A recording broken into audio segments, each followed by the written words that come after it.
So today I thought I'd do a little sit-down video about what's going on. So one of the most frequent questions I get from friends is, are you still in Oxford? And the answer to that is yes, and I thought I'd give you some insight into why in this video.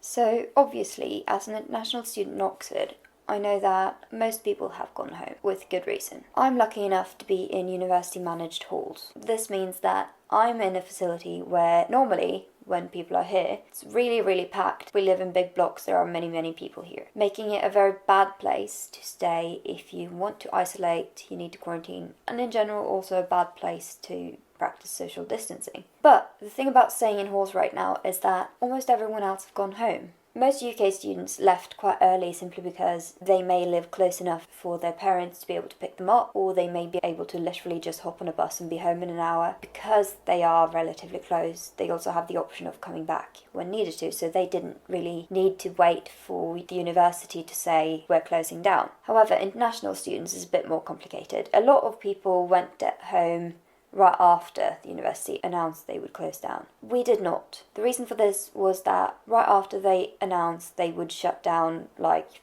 and we wouldn't have in-person lectures and stuff, we still didn't know if we would have to come back for exams. So I was waiting for that. And also because my wife does a music degree where one of her modules is her performing a recital at the end of the year, we kind of needed to await what was going to happen with that, because obviously if we chose to go back to Norway, back when all of this happened, late March, we wouldn't know if or when we would be able to return. So we always had that in mind when considering going home or not, that if we do go home now, we may actually not be able to return at all. And after a while, we obviously had confirmation that exams wouldn't be in person, you wouldn't have to go to uni to do your exams, and we also had confirmation that her recital would have different arrangements. But we still chose to stay because, as is, I'm guessing about 90-95% of people who usually stay in this hall have left already, meaning that this place is practically empty. So it's quite a nice place to isolate. And me and my wife are lucky enough to live in a studio. This means that we don't share our kitchen, we don't share our bathroom, it's all just our little flat. Because we lived in a studio, we were better off than people living in a shared flat in terms of staying, in terms of having the means to quarantine and not see more people than necessary. Another thing we considered quite heavily when deciding whether to go home or not was what going home right now would mean for us and for our last semester at uni. Now, obviously, going home right now, we could potentially save some money because we'd be living with my mother-in-law and we wouldn't pay as much for food and general living as we do here, simply because you'd be sharing with more people. And one thing that came into play a bit late was that our accommodation offered to give rent back. As international students with no UK guarantor, we've already paid our rent for the rest of the semester up front, meaning that we've kind of already said goodbye to the money. So obviously we would save quite a bit of money on going home right now. However, there are some other things that also play into it. One of those things is that, okay, there's two of us living here. I've lived here for 2 years.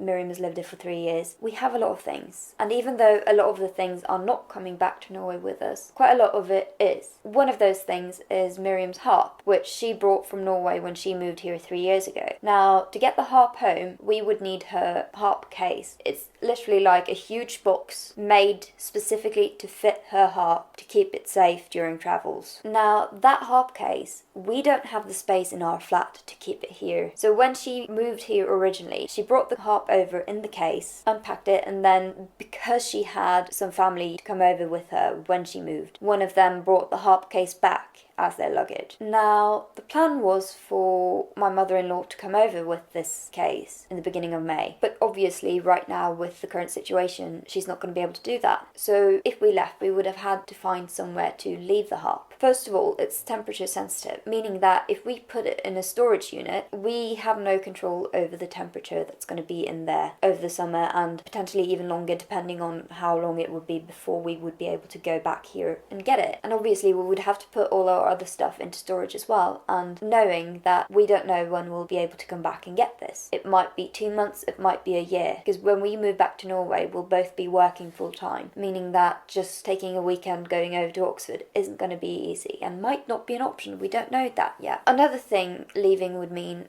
is that we would have to go to the airport, fly home, and then travel from the airport to where we would be staying. And even though that doesn't take that long, it's still putting ourselves at a greater risk than what we're already at when staying quarantined here in lockdown. Another thing we would sacrifice by going home is having somewhere to work. I'm very dependent on having silence around me when I study. I need to be able to have my own study space, to have a desk where I can set up all I need, and to be able to close the door and say, don't talk to me for the next 4 hours because I've got an essay to write. I tried writing some assignments at home over Christmas and it was just a nightmare. I didn't find time to concentrate. I couldn't relax enough to just sit down, be calm, focus on what I was supposed to do because I was always distracted. And that's no one's fault. It's just a result of being more people in the same household. Whereas now, when we're in Oxford, technically we've only got one studio, meaning that the two of us have literally one room and that's it. But one of our best friends lives in the flat straight above ours. And when she left to go home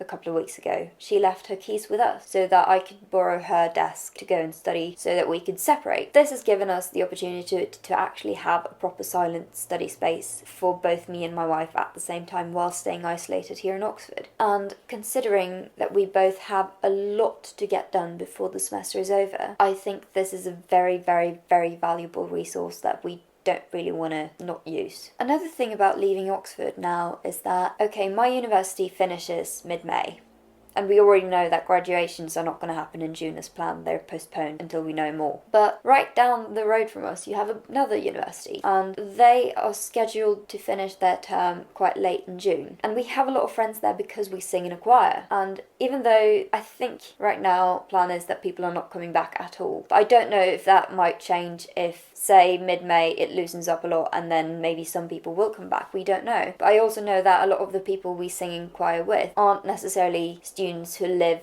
in college. Maybe they're even done studying and just working, and they are obviously still in Oxford, which means that when this all clears up, if this is before we have to move back to Norway, then we have the opportunity to see our friends again before we leave, because obviously we're both finalists, meaning that when we're done with this degree, we are moving back to Norway. We are hoping to come back to Oxford for further studies at some point, but it's not going to be right now. So leaving right now would mean saying goodbye to everything we've had while being in Oxford, and it would mean that we wouldn't be here if people are up for getting together in June. We would be stuck at home in Norway, feeling like there was nowhere to go, nothing to do, and just waiting for our apartment kind of, because we already have a flat secured for August. Obviously we can't move in there until August, and we lose independence by going back. I've lived on my own for several years, and my wife has lived on her own now for 3 years. We're used to being independent. We're used to being on our own, being in control of our own life, of our own day-to-day life, of our own household. And going back and then suddenly being back in a house where you've already moved out is really weird, because in many ways, even though you're not too old and a lot of people do it, it means having to adjust to someone else's rules again, to someone else's household. And to me, that usually means I'm not going to get stuff done.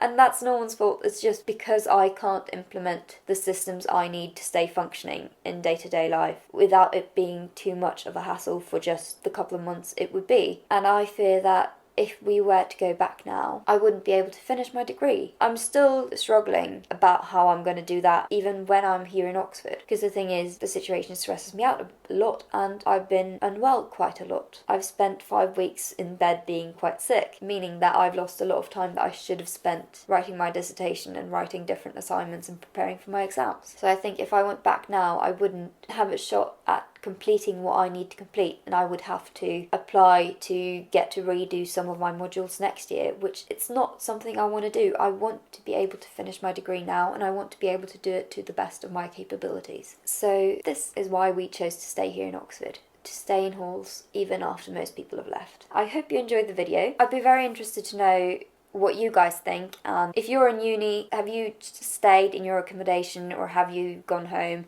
If you went home, was it your choice, or was it maybe the uni enforced it, maybe your parents said, no, you're coming home with us? I'd be curious to know what your circumstances are, and I'm looking forward to hearing from you. I will see you in my next video, and if you like this, feel free to give it a thumbs up and hit that subscribe button below.